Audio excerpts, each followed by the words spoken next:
everybody. Welcome to our panel, and thank you, particularly on such a glorious day when I'm sure you'd rather be outside having a cup of coffee, but thank you for coming to hear what we've got to say. Our panel is really focusing on how we've taken a collaborative approach to some of the challenges raised by migration. So just to start with a couple of introductions, my name's Vivienne Francis. My main job is I run an undergraduate journalism course in London, but for the purposes of this panel, I also run a project called the Refugee Journalism Project, which supports exiled and refugee journalists get back into their careers or start their careers in the UK. Temesghen Debesai, to my left, he's a London-based freelance journalist. He moved to the UK having been exiled from Eritrea in 2006. Whilst he was a journalist in Eritrea, he was one of the founding members of the first English-speaking news organisation. He's going to talk a bit about some of the challenges that exiled journalists face in the UK. Next to him is a brilliant young journalist called Sally Hayden. She has worked for so many publications, including the Irish Times, Thomson Reuters Foundation, Vice, the BBC, Elle, Magnum, Newsweek. She's going to talk a bit about a collaborative project that she worked on, which involved her travelling to Syria.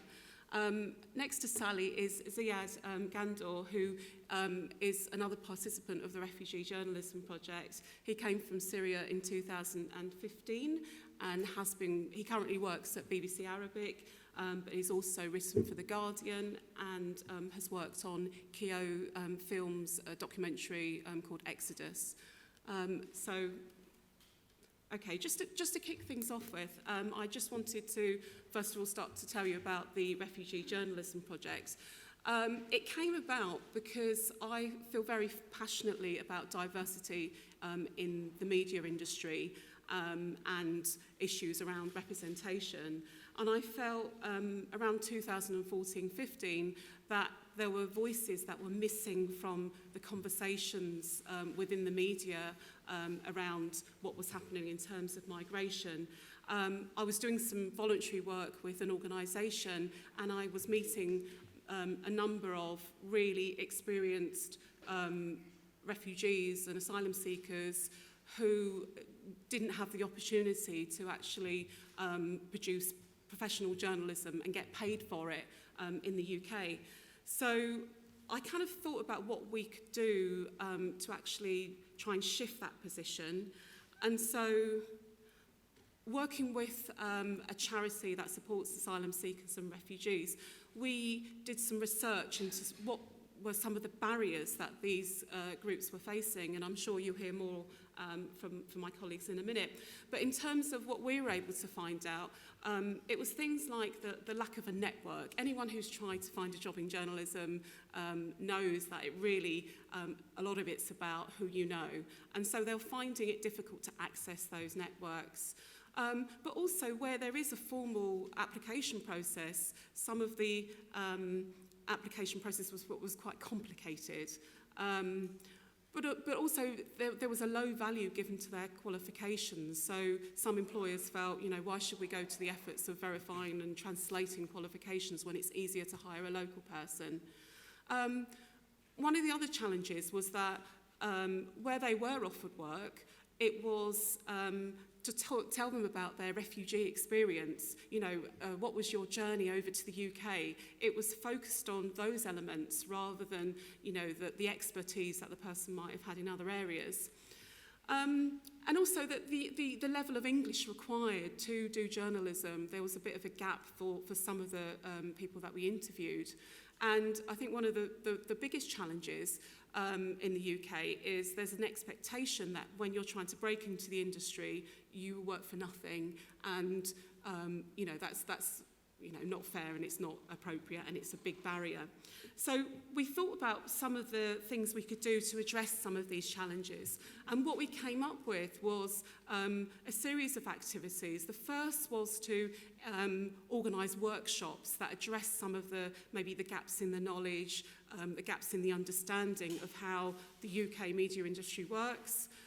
We also came up with a series of internships whereby our project participants could go into organisations and get paid work experience. A really key element was mentoring. So we had a group of established UK journalists who were able to work one-to-one with our participants to support them in terms of applications, CVs, give them feedback on articles, but also just to start helping them develop their network. And it all kind of forms under this umbrella of collaboration. So in terms of what we did, we were funded by a charitable foundation to take 20 participants, but we were overwhelmed with applicants. So we ended up doubling the numbers that we took. So we took people from a range of countries, so obviously Syria, Iraq, Iran, Gaza, many ranges of areas of Africa, Eritrea, Sudan. And it was a mix of individuals, so some of them were very experienced journalists who had been correspondents, reporters, editors. Others were just starting out with their careers. But the common thing was that they wanted to develop their journalism in the UK. So that's just a selection of some of the activities we did. They were mainly based at my university. So we did things like introduction to UK law, digital skills, mobile journalism. But also we were very lucky in terms of there were companies like Twitter and Google who offered workshops within their environments. So it's just some of the companies that were able to support us. Thomson Reuters, they were able to offer 3 months worth of internships. The Frontline Club offered, which is an organisation that does a lot of media training, they offered free places on their training courses. We were really, I guess, fortunate in terms of the timing because the refugee crisis was quite prominent in the news. So in terms of getting support and offers of internships, it was quite, I wouldn't say easy, but it was quite straightforward.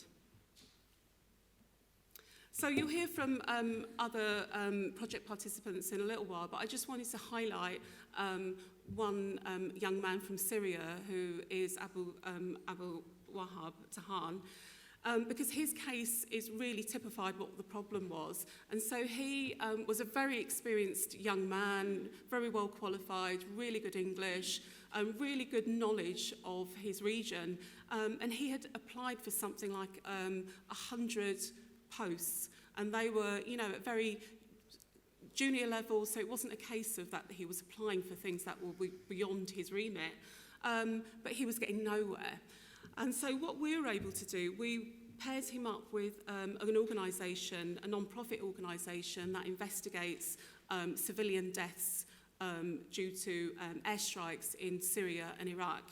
And it was a really good combination. He was able to give them the regional skills that they didn't have, the knowledge of the area. And for him, it was really life-changing. It sounds a bit cliched, but he said the project has been life-changing because now he, after being with the company on internship, they gave him a permanent position. But it's also about what our mentors, the people who were working one-to-one with the participants, were able to get out of it. One of the mentors was Patrick Kingsley, who has written extensively on migration, and he felt he really got a deeper understanding of some of the issues involved through working with his participants. He supported his mentees to write articles for national publications.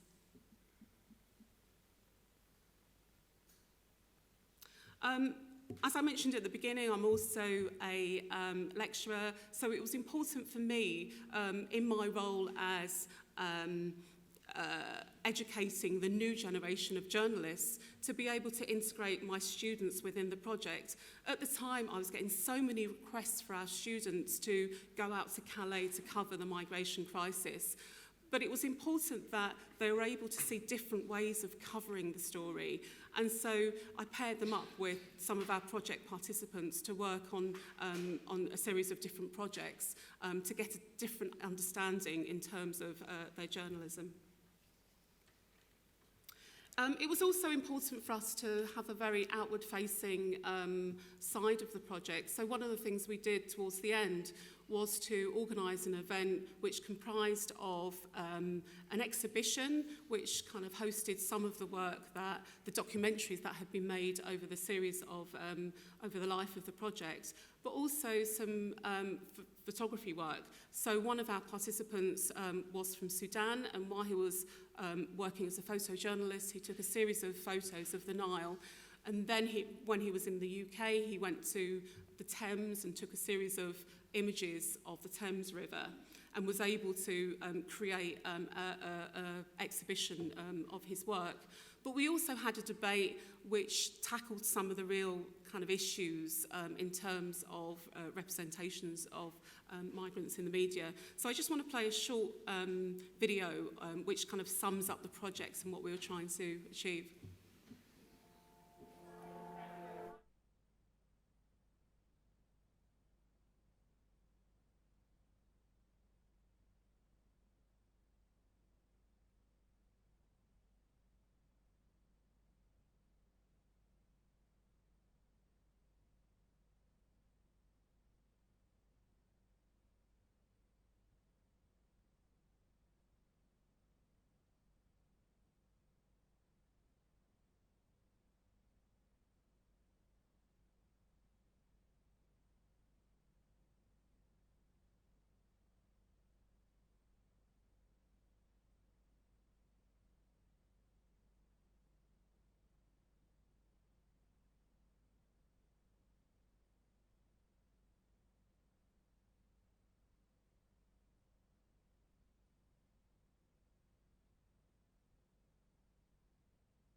Okay, in terms of what we achieved, the project ran initially for a year. So in terms of what we were able to achieve, paid roles, a number of our participants are getting regular work as freelancers.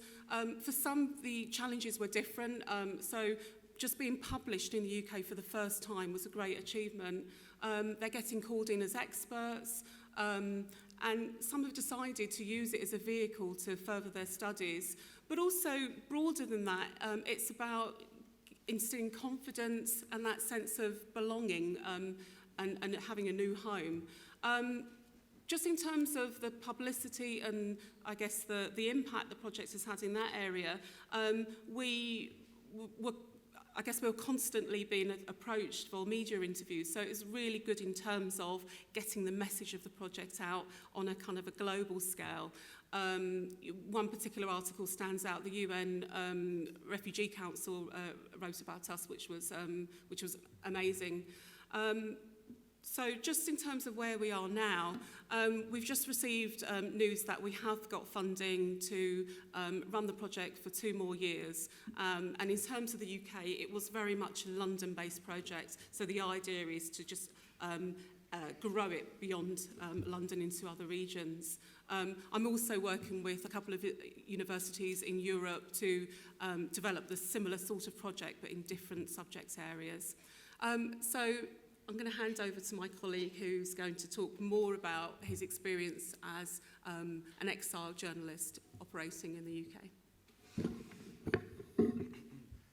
Right, thank you, Vivienne.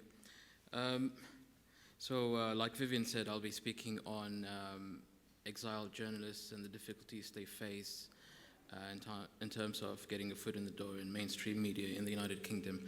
The first bit is going to be a little bit of introduction about myself, just to give you an idea of how hard it is to come into the UK and to be able to try and hack it, so to speak. So bear with me for the first couple of minutes. Like Vivienne said, my name is Temesghen Debesai. I'm from Eritrea.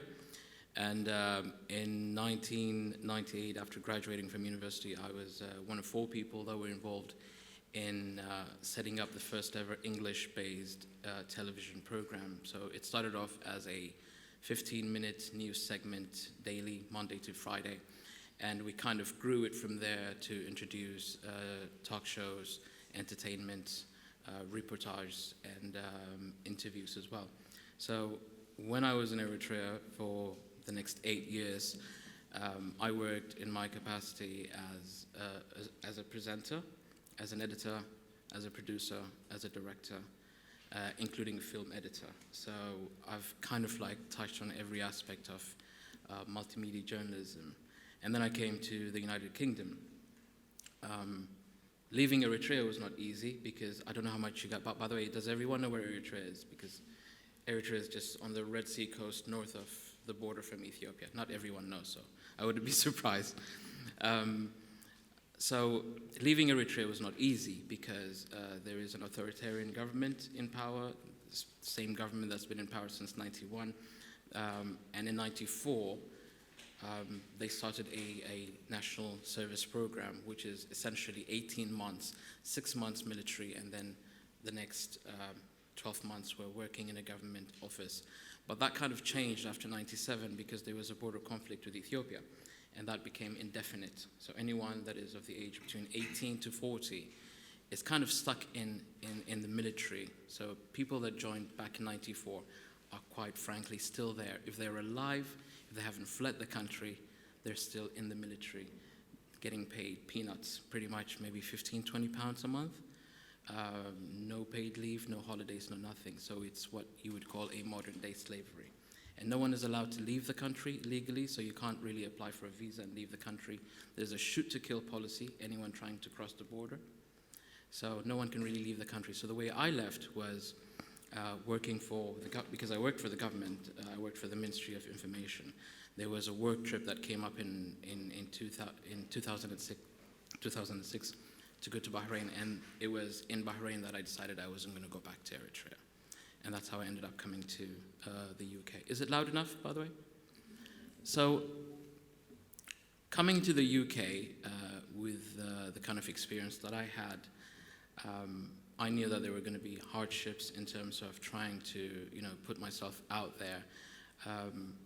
As an exiled journalist, the way we see ourselves is we are first and foremost journalists and then refugees. When you come here, I think the way that other people see us is we are first and foremost refugees.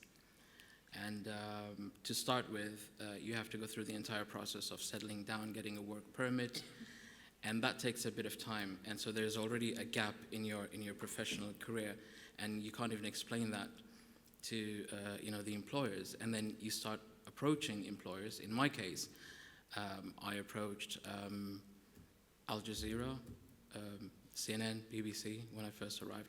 And the thing is, we are an ambitious bunch of people, but at the same time realistic. We know that you're not going to, like, just because you're a presenter back wherever you came from, you're not going to be a presenter right away. But we're just willing to get a foot in, start somewhere, and work your way up. But that opportunity doesn't really, it's really hard to come by. And I pretty much doubt they even really had a look at my CV. And I didn't hear from a lot of them. And like Vivienne said, one of our colleagues in the project, which I'll talk about in a bit, Abdul Wahab, he typifies what most of us go through. He applied for like 100 jobs and really couldn't get anywhere. And so as an exiled journalist, experience doesn't really count for much. It's really about who you know. You have to be able to network with people, and if you don't know anyone, you're pretty much nobody. And so that was the hard part of being a journalist and not being able to pursue journalism. And I'm sure pretty much everyone would agree that journalism is not something that you just pick up as a hobby. If you either have it or you don't, it's a passion. You have to have a passion to be able to want to tell the story. And once you have that passion, it's not like, okay, I can't be a journalist anymore, so I might as well go and try to be a nurse or a teacher or this or that. And you still want to pursue it. So I tried, I kept trying, and the thing is, I think there is a trick that most employers are missing. Exiled journalists give you a balance, and it's about contact. So when you come out, like in my case, coming out of Eritrea is a very secretive country. There are no foreign media outlets in the country. No one's really allowed to really go in and to be able to independently do stories in Eritrea, but we've got the right contacts. We are still connected with people that are on the inside, people that can give us stories, not necessarily openly, but we have the contacts, for example. And I'm talking for myself, but I'm sure it's pretty much the same whether you're a Syrian journalist or an Afghani journalist or a Sudanese journalist. And sometimes some of the stories that are reported in a lot of the media that we follow these days are not really accurate, because they're not really talking to the real people that they need to talk to. And I could mention a couple of examples if you like. In October 2017, for example, there was the first riots ever in Eritrea, in the capital Asmara, where a group of students actually rioted after their school was closed. And one of the prominent media companies actually reported that 28 people died in that riot. And we started making phone calls just to verify those numbers, and to be quite frank, I don't think anybody died. So, and these are companies that we expect to actually have the story and tell it as accurate as possible. But and I'm not one to really try and defend the Eritrean government, but in this case, I don't think anybody died. So and another example that I can give you is there's this young man who is imprisoned in Italy, for example. He was imprisoned in June 2016, and this is a case of mistaken identity. The case is still going on. His name is, just to give you a mention if you want to Google it later on, his name is Medhane Tesfa Mariam Berhe, and he was imprisoned in Sudan. He was extradited to Italy. He's here in Italy, and he was extradited. This was done in collaboration with the British government and Sudanese intelligence, apparently. And he's not the man that they're looking for. Apparently, this guy is accused of smuggling people from Libya into Italy, but he's not the right person. There is overwhelming evidence. We know this because we are in contact with the right people who know this person and who know the actual smuggler. But Italy isn't doing enough about it. Now, we talk about human rights and we talk about other issues, and yet here's a story that actually needs to be told properly, and it's not being told properly. And this is where exiled journalists actually give you that edge. So these are things that I think if you're out there, the big companies, you should be paying attention to us as much as you can. That's pretty much it. And to come to my next point before I sum up what I have to say. So the Refugee Journalism Project really was a lifeline for us exiled journalists, because finally we were able to start networking with these big companies. Like Vivienne said, myself, I was a beneficiary of the Refugee Journalism Project. I did a 3-month internship with the Thomson Reuters Foundation, and from there I've also been able to work as a freelance producer and presenter with the BBC World Service for a brief time. And I think none of that would have happened if it weren't for the fact that we were involved with Vivienne and the Refugee Journalism Project. And that's it. So let me swiftly pass the baton to my colleagues, Sally and Ziad. Thank you.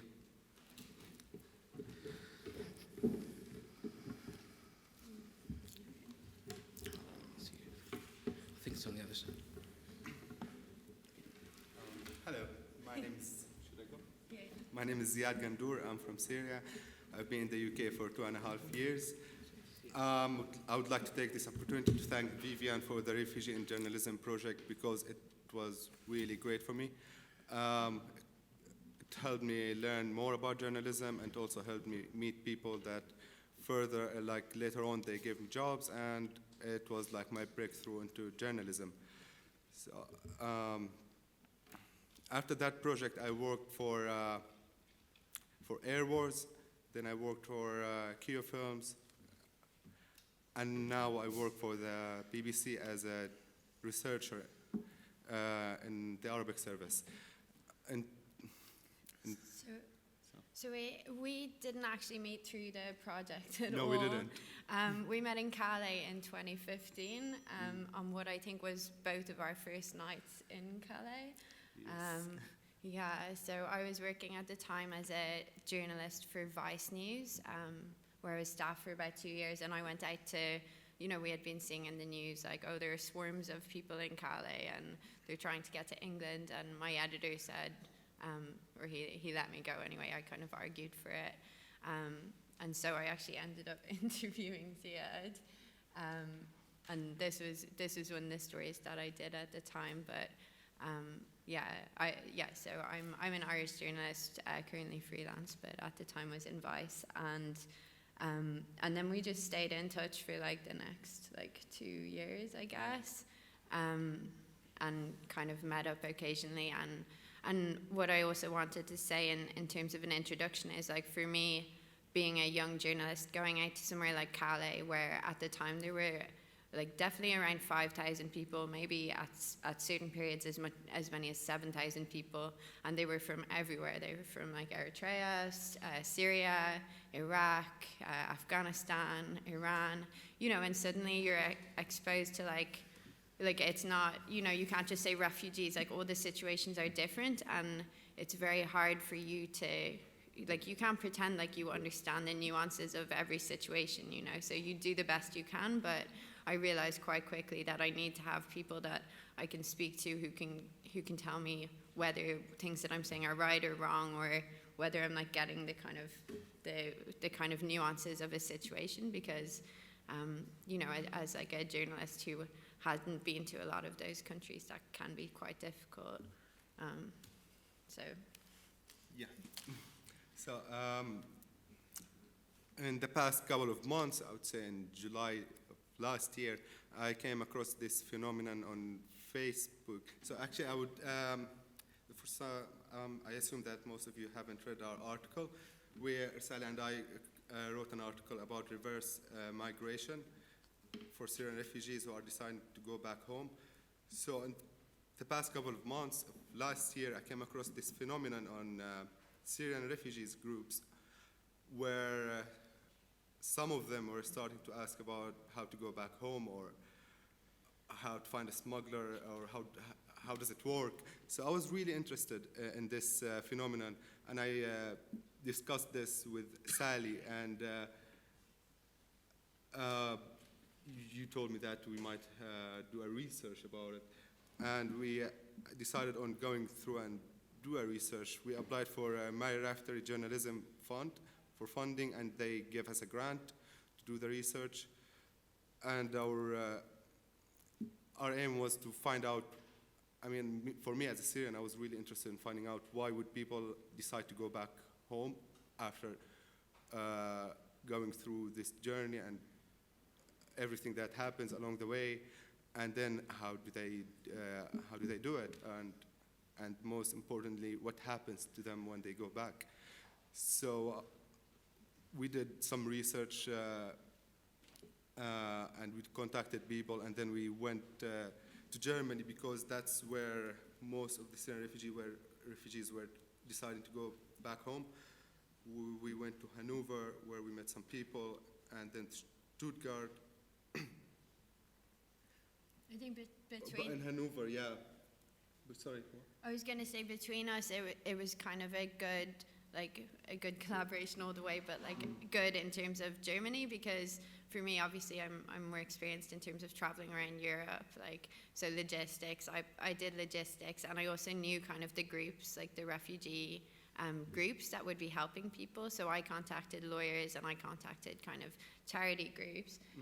Ziad obviously had a totally different network, which was also really useful. Yeah, I think it was easier for me to contact people, individuals who are saying they want to go back, and because there is no language barrier, and I'm a refugee as well, so I understand where some of them are coming from.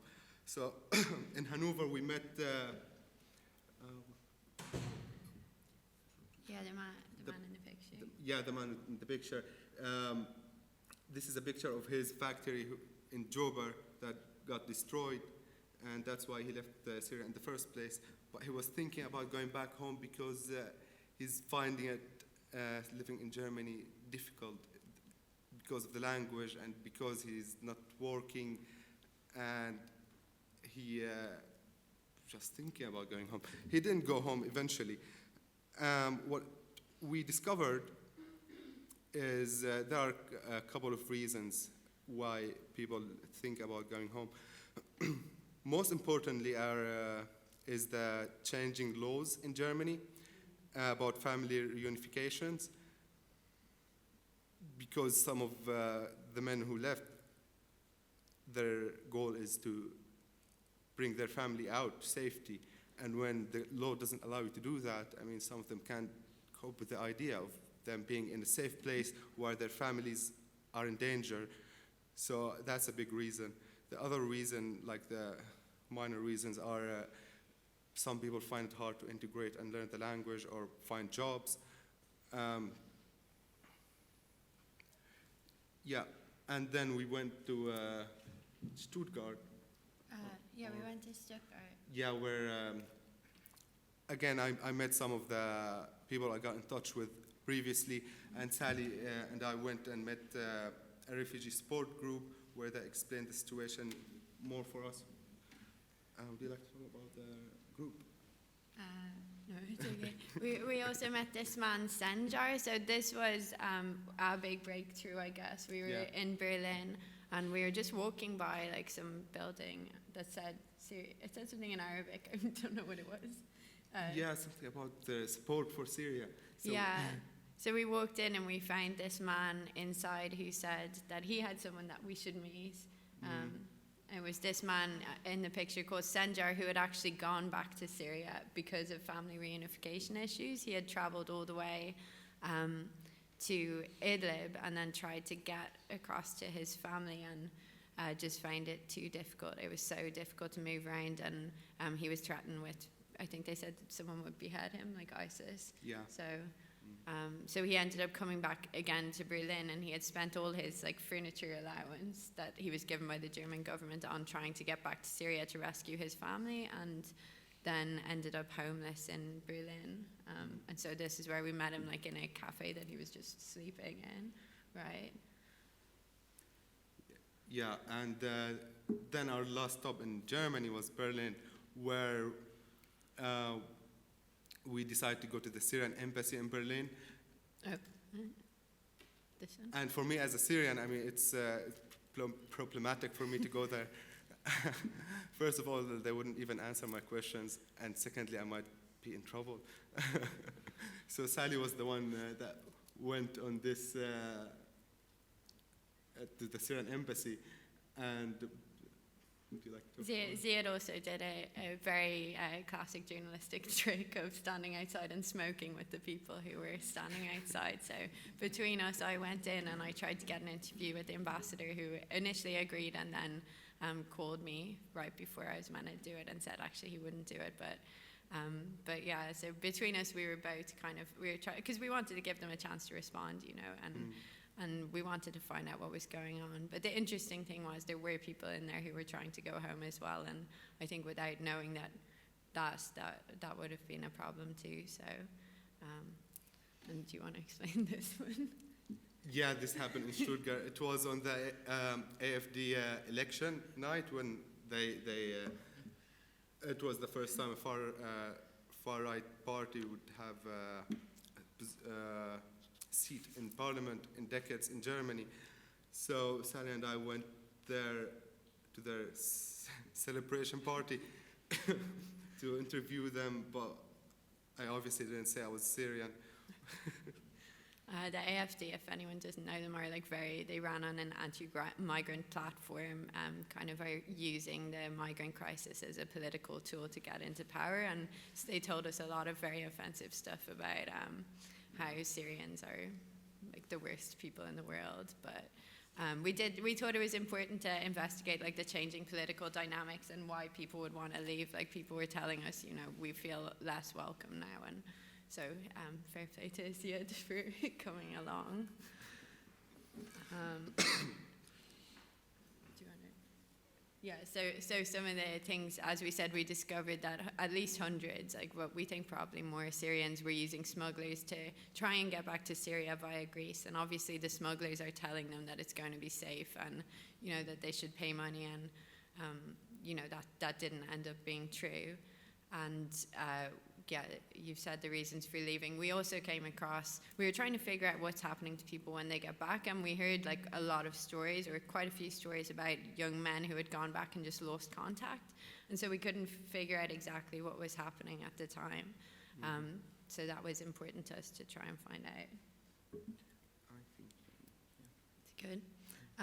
We also we had to go to Ireland as part of the grant, and we didn't find a lot of reverse migration there, but we did go to 2 direct provision centres. And again, it was like kind of an insight that I wouldn't have got on my own, because Ziad could kind of empathise with people a lot more in certain areas. So then I managed to get a Syrian journalist or Syrian visa. So I went to Syria for 10 days. Obviously, Ziad didn't come with me. But I ended up going, and we kind of planned before what we were going to do or what we were going to look into. I was just trying to find out what was happening to people who went back. And we had met like so many refugees in Germany who said, we want to go back, please tell us what the current situation is it safe? Can we do it? Can we go see our families? Can we go back to university? All of this. So I went. I think probably most of you guys know it's a very controlled environment. So I have a picture, I think. So this is Aleppo. Both of these are, I went to Homs, Aleppo, and Damascus. This is my Ministry of Information card. You need to go to the Ministry of Information like pretty much right when you arrive.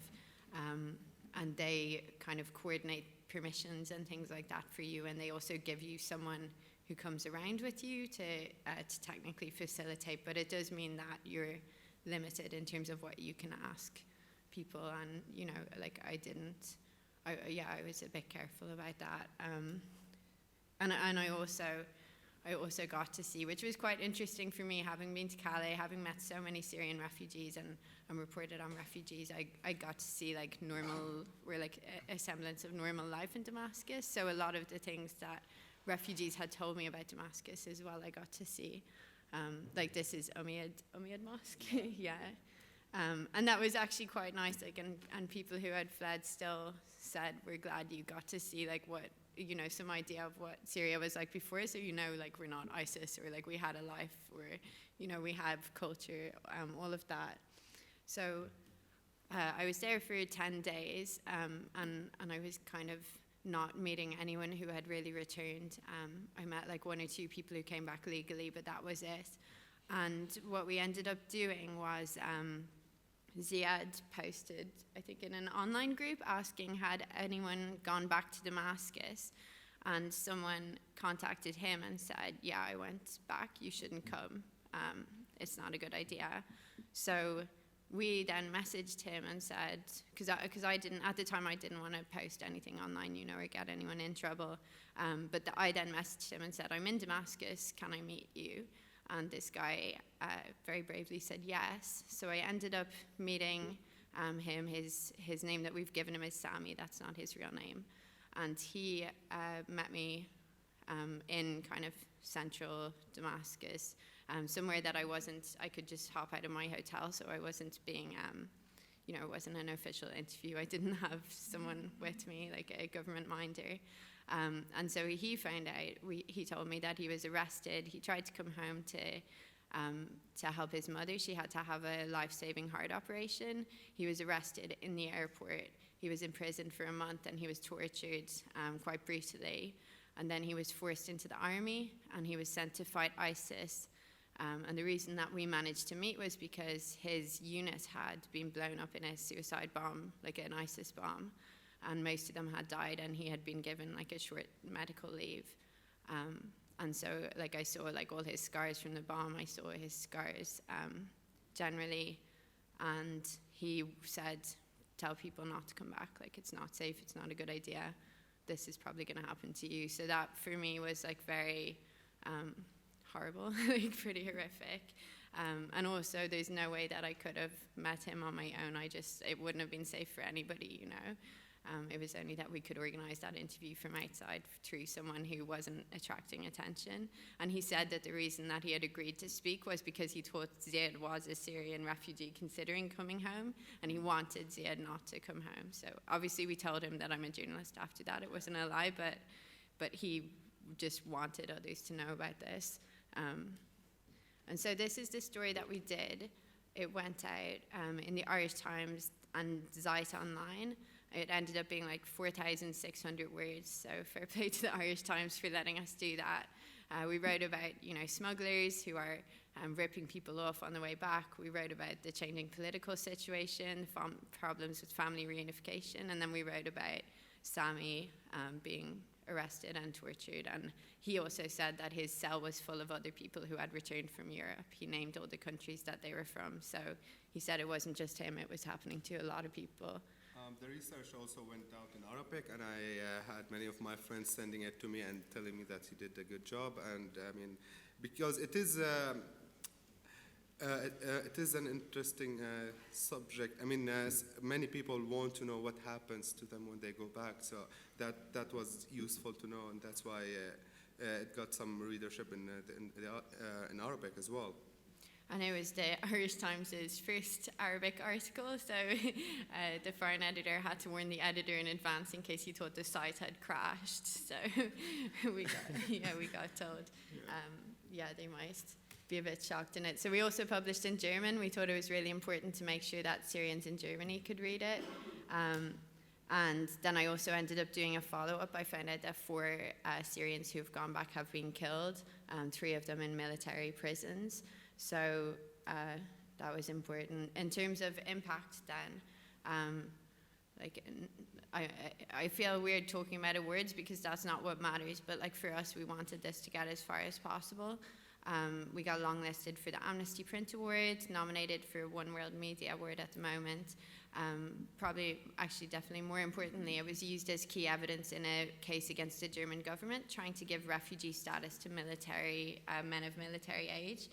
And I was flown over to Berlin to testify about that 2 weeks ago, I think. It was distributed to all British MPs and Lords by a Syrian group. Most read, most commented on, and most shared on Zeit Online. We got contacted from journalists everywhere.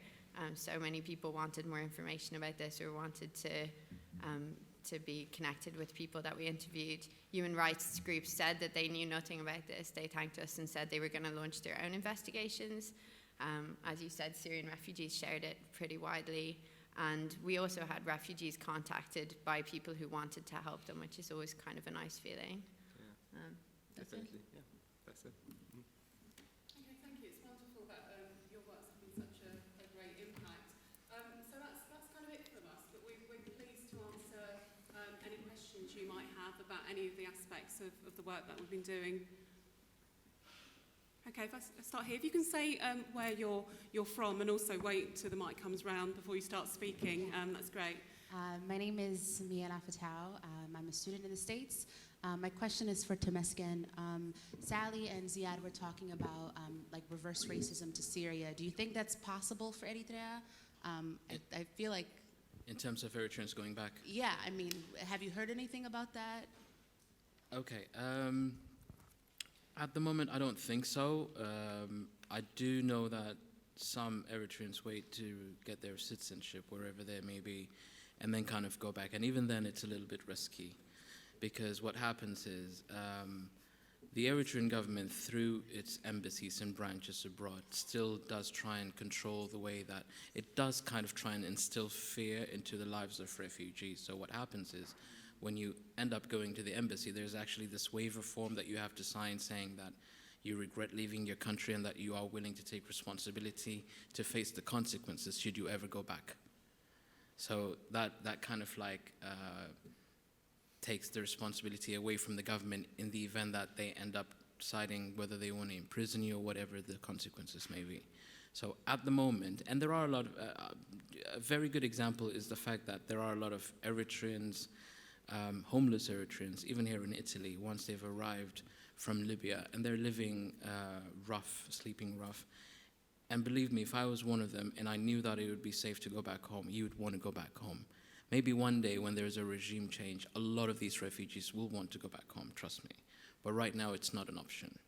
So I don't think it's going to be possible. But that's my own opinion. Hello, my name is Stuart Lau. I'm a journalist from Hong Kong. So I have a question for Ziad and potentially Sally.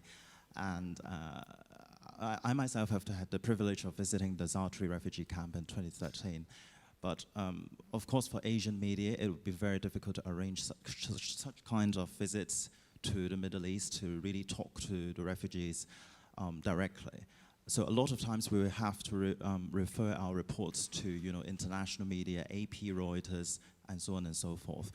I'm wondering from your perspective, what would be the biggest kind of media cliches seen in Western media reports? As Vivienne has been noting earlier on that a lot of times journalists don't have the expertise to do this kind of reporting. I'm wondering, based on your experience, what do you think has been underreported, misrepresented, and what should be reported with more focus in future? Thank you. Thank you for your question. I mean, from my point of view, I think the way the media reports refugees is just from one angle. It's just as just victims, basically. But it's true at some points we are in a rough time. We were victims, but that's not what defines us. So there are like more angles that you can see people from. And I would like to see more diversity in reporting on refugees. I know that the trope about Syrians that's coming out now is that everybody's doing a story about how Syrians can cook in their new host countries.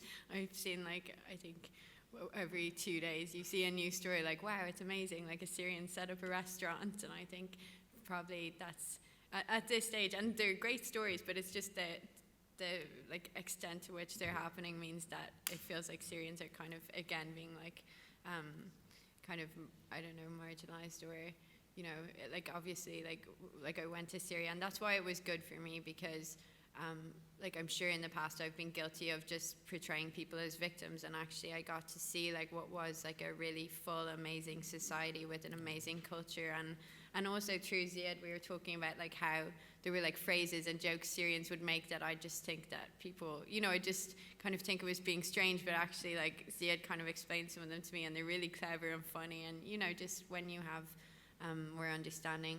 I don't know what's the most underreported, but I just think trying to find different ways of just, showing that people are people, wherever you are, so. Did you have a response to that question? No, I didn't. Any other questions? Lady at the back, I think. I can just see a hand waving.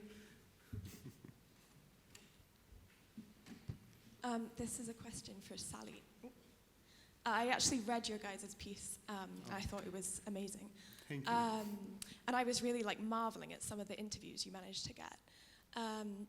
And I was wondering, with Sally traveling to Syria as a woman freelance journalist, what steps you took to protect yourself. And also you mentioned you had kind of a government handler, like how you were able to meet up with Sami and protect him from getting into trouble. So actually, like, yeah, in terms of steps I took, I don't know really how to explain that. Like, obviously, I was very aware of surveillance. That was what I was mostly worried about. I had insurance. I was talking to Ziad like a lot of the time that I was there, like, is this normal? Is this okay? What should I do about this? And then, I don't know, like, in one sense, you are very safe because they don't want anything to happen to you, because that's very bad PR-wise.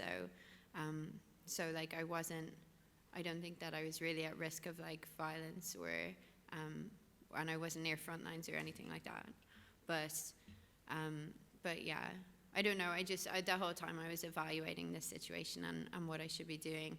In terms of protecting Sami, to be honest, like, I was so concerned. I didn't know his story before I met him. I didn't ask him. I literally all I knew was that he had returned and that he said that it wasn't, like, not to return. And so I ended up meeting him close to my hotel, like, at the end of the day where I wasn't officially working, and I just left.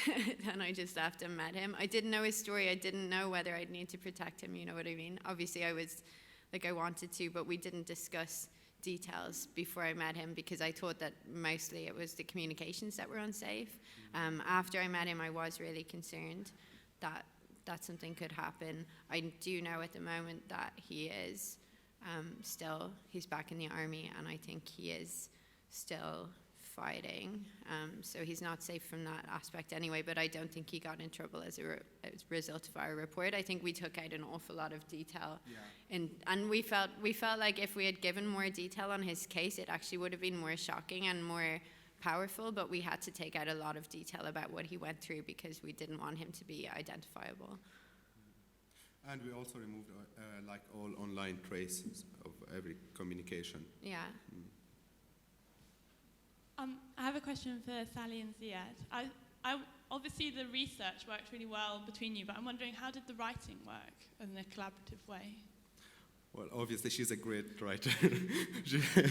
Yeah, but we did collaborate, but English is not my first language, so it's I don't know how to explain it.